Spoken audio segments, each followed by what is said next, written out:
High profile चोर Google search करी कोटिपतिंक घरे पहुंचुथिला।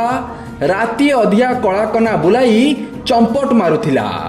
चोरटी वरिष्ठ कांग्रेस नेता तथा पूर्वतन मंत्री निरंजन पट्टनायक घर समान ढंगरे गूगल रे सर्च करी पाइथिला। निरंजन घरु कलाकना बुलाई चंपट मारिथिला चोर। पुलिस कमिश्नर आज सांबादिक सम्मेलन रे एही सूचना दैछंती। गिरफ लुटेरा जनक है शक्ति रेड्डी ओरफ स्पाइडर शक्ति। विशाखापाटना रे रेड्डीर घर बोली सूचना मिली।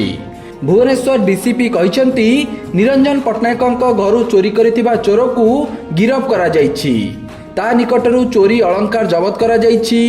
चोरटी गूगल रे सर्च करी चोरी करे। धनी व्यक्ति ठिकाना गूगल रु खोजी थाए। विशेषकर वित्तशाली व्यक्ति को निशाना करिथाए एही चोर। गिरफ अभियुक्त नारे विभिन्न थाना रे 70टी मामला रही। हाई प्रोफाइल घरु सबु चोरी करिछि चोर। एही चोर को धरिबा पई 400 सीसीटीवी और 10,000 फोन जांच करा जायतिला। बरमुंडा बस स्टैंड रो सीसीटीवी एही चोर को धराई देइतिला बोली डीसीपी कहिसंती। निरंजन पट्टनायक घरु चोरी करितिबा हाई प्रोफाइल चोर को आंध्र प्रदेश रो विजयवाड़ा कमिशनरेट पुलिस गिरफ करिछि।